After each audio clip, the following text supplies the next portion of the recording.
Hi നമസ്കാരം. നമ്മുടെ മുഖ്യമന്ത്രി പിണറായി വിജയൻ ലീഗിനെ ന്യായീകരിച്ചുകൊണ്ടും ലീഗ് ബന്ധം തന്നെ ന്യായീകരിച്ചുകൊണ്ട് രംഗത്ത് വന്നിരിക്കുകയാണ്. അറിഞ്ഞല്ലോ, നമ്മൾ 1960 പോലും ലീഗുമായിട്ട് ബന്ധം സ്ഥാപിച്ചിരുന്നു.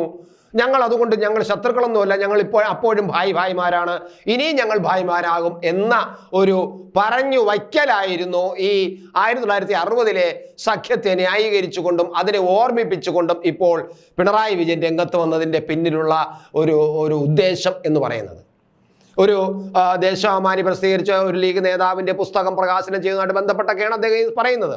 പക്ഷേ എങ്കിലും അദ്ദേഹം പറയുന്നത് വളരെ കാര്യമായിട്ട് തന്നെയാണ്, വളരെ ജാഗരൂകമായി തന്നെയാണ്, വളരെ തന്ത്രപരമായി തന്നെയാണ്, രാഷ്ട്രീയമായ ഒരു പിന്നിൽ ഒരു ചെറിയ അജണ്ടയോട് കൂടി തന്നെയാണ് പിന്നെ ഈ കാര്യങ്ങൾ പറഞ്ഞത്. അതുകൊണ്ട് ലീഗ് ആയിട്ട് നമ്മൾ സഖ്യമുണ്ടാക്കിയാൽ അതിനെ അത്ര വലിയ കാര്യമാക്കേണ്ട, അത്ര വലിയ പാപമാക്കേണ്ടതില്ല എന്ന് അണികൾക്കൊരു സന്ദേശം കൊടുക്കുകയും കേരളത്തിലെ ജനങ്ങൾക്ക് ഒരു സന്ദേശം കൊടുക്കുകയും ചെയ്യുകയാണ് ഇപ്പോൾ ഈ പിണറായി വിജയൻ ഇപ്പോൾ ഈ 60 പിന്നെ സഖ്യത്തെ ന്യായീകരിച്ചുകൊണ്ട് രംഗത്ത് വന്നതിൻ്റെ ഭാഗമായിട്ട്. അന്ന് ഇത് പിന്നെ കളിയാക്കിയവരാണ്. അന്ന് പ്രധാനമായിട്ടും ഈ സഖ്യത്തെ റാവൽപിണ്ടി സഖ്യം എന്ന് കളിയാക്കി വിളിച്ച് രംഗത്ത് വന്നവർ ആരൊക്കെയാണെന്ന് പറയേണ്ടതില്ലല്ലോ എന്ന് പറഞ്ഞാൽ കോൺഗ്രസിനെ ഒന്ന് ചാണ്ടിക്കൊണ്ട് തന്നെയാണ് ആ കാര്യം പറഞ്ഞത്. എന്തായാലും റാവൽപിണ്ടി അച്യുതണ്ടെന്നൊക്കെ അന്ന് കളിയാക്കി, പക്ഷേ അതുകൊണ്ടൊന്നും പ്രയോജനമുണ്ടായില്ല.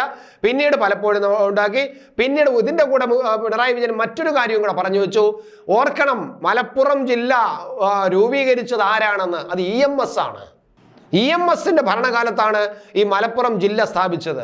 അന്ന് മലപ്പുറം ജില്ല സ്ഥാപിച്ചപ്പോൾ കൊച്ചു പാകിസ്ഥാൻ രൂപീകരിച്ചു എന്ന് കളിയാക്കിയവർ ഈ നാട്ടിലുണ്ട്. ഇതൊക്കെ പറയുമ്പോൾ ഈ കാലഘട്ടത്തിൽ ഇതൊക്കെ എന്ത് പ്രസക്തി എന്ന് ചോദിച്ചാൽ പ്രസക്തി ഉണ്ട് എന്ന് തന്നെയാണ് CPMന്റെ പക്ഷം. CPMന് അതിനകത്ത് പ്രസക്തി ഉണ്ട്. കാരണം ഞങ്ങൾ ഉണ്ടായിരുന്നത് കൊണ്ടാണ് നിങ്ങൾ കുത്തകയാക്കി വെച്ചിരിക്കുന്ന ഈ മലപ്പുറമൊക്കെ ഉണ്ടായത്. നിങ്ങളെ സഹായിച്ചത് ഞങ്ങളാണ്, ഞങ്ങളുടെ നേതാവാണ്, പിണറായി വിജയനാണ്, CPM ആണ്. അതുകൊണ്ട് ലീഗുകാരെ നിങ്ങൾ അത് ഓർമ്മിക്കണം, മറക്കരുത്, ആ നന്ദി വേണം എന്നൊക്കെയാണ് ഈ പിണറായി വിജയൻ പറഞ്ഞു വച്ചിരിക്കുന്നത്. അന്ന് നിങ്ങളെ കൊച്ചു പാകിസ്ഥാൻ എന്ന് കളിയാക്കിയവരാണ് ഇപ്പോൾ നിങ്ങളുടെ കൂടെ ഉള്ളത്. അത് മനസ്സിലാക്കുക. അപ്പൊ അവിടെയും ഒരു ഭിന്നിപ്പുണ്ടാക്കുക. കാരണം റാവൽപിണ്ടി അച്യുതണ്ടെന്ന് പറഞ്ഞവർ ആരാണ്, കൊച്ചു പാകിസ്ഥാൻ എന്ന് പറഞ്ഞവർ ആരാണ് എന്ന് പറഞ്ഞിട്ട് ഈ കോൺഗ്രസും ലീഗും തമ്മിലുള്ള ബന്ധത്തെ ഒന്ന് വിഘടിപ്പിക്കുക. ആ വിഘടിപ്പിച്ച് കിട്ടുന്ന ആ ഇടുക്കിൽ കൂടി CPMനകത്തോട്ട് കയറുക, കുറച്ചും കൂടെ കൈവച്ച് ആ വിഘടനത്തെ വലുതാക്കുക, എന്നിട്ട് ആ സ്പേസിൽ ലീഗിനോടൊപ്പം ചേരുക. ഇതാണ് CPMന്റെ ഒരു രാഷ്ട്രീയ അജണ്ട, തന്ത്രം എന്നത്. പക്ഷേ നടക്കുമോ? അല്ല, ലീഗുമായിട്ട് CPMന്റെ സഖ്യം നടക്കുമോ? പറയാൻ പറ്റില്ല. രാഷ്ട്രീയമാണ് ഇത്, രാഷ്ട്രീയമാണ്. ഒരിക്കലും നടക്കില്ല എന്നാണ് ചിലർ പറയുന്നത്. കാരണം ലീഗ് എന്ന് പറയുന്നത് അതിൻ്റെ ഗ്രാസ് റൂട്ടിലുള്ള അണികൾ മുഴുവനും CPM വിരുദ്ധരാണ്. അതുകൊണ്ട് ലീഗിൻ്റെ അണികൾ ഇത് അംഗീകരിക്കില്ല എന്നാണ് ചിലർ പറയുന്നത്. CPMനകത്തും ലീഗ് വിരുദ്ധരുണ്ട് എന്നാണ് പറയുന്നത്. പക്ഷേ CPMലെ ലീഗ് വിരുദ്ധർ എന്ന് പറയുന്നത് ഇപ്പം വെറും ദുർബലമായി. കാരണം പിണറായി വിജയൻ പറഞ്ഞാൽ അതിനപ്പുറം മിണ്ടാത്ത ഒരു അണികളും കുറെ നേതാക്കളുമാണ് ഇപ്പോൾ പാർട്ടിയിലുള്ളത്. അതുകൊണ്ട് പിണറായി വിജയൻ നാളെ മുതൽ ലീഗുമായിട്ട് സഖ്യമുണ്ടാക്കുന്നു എന്ന് പറഞ്ഞു കഴിഞ്ഞാൽ ആമേൻ എന്ന് പറഞ്ഞ് മിണ്ടാതിരിക്കുക എന്ന ഒരു പാർട്ടിയാണ് CPM. അതുകൊണ്ട് CPMനകത്ത് അത് പ്രശ്നം ഉണ്ടാകും, പക്ഷേ ലീഗിനകത്ത് അത് പ്രശ്നം ഉണ്ടാകും. ലീഗുകാര് അതങ്ങോട്ട് പെട്ടെന്ന് അങ്ങോട്ട് അംഗീകരിക്കാൻ സാധ്യത കുറവാണ്. മാത്രമല്ല, ലീഗിന് ദേശീയ തലത്തിൽ BJPയെ എതിർക്കണമെങ്കിൽ ഈ CPMുമായിട്ട് സഖ്യമുണ്ടാക്കി മുന്നോട്ട് പോയിട്ടും കോൺഗ്രസിനെ പിണക്കിക്കൊണ്ട് മുന്നോട്ട് പോയിട്ടും കാര്യമില്ല. കാരണം ദേശീയ തലത്തിൽ കോൺഗ്രസ് ആണ് BJPക്ക് ബദലായി നിൽക്കുന്ന ഏറ്റവും പ്രധാനപ്പെട്ട ശക്തി. CPM അല്ല. CPM ഒന്നും അവിടെ ഒന്നുമല്ല, കേരളത്തിൽ മാത്രമാണുള്ളത്.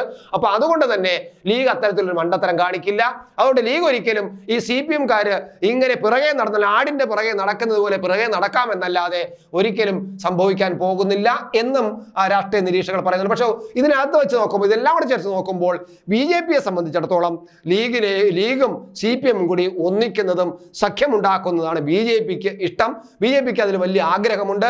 BJP നേതാക്കന്മാർ അതിനുള്ള ശ്രമങ്ങൾ അടിയിൽ കൂടെ നടത്തുന്നുണ്ട്. CPMും BJPയും കൂടെ സഖ്യം ഉണ്ടാകട്ടെ, അതാണ് നമ്മുടെ ആവശ്യം.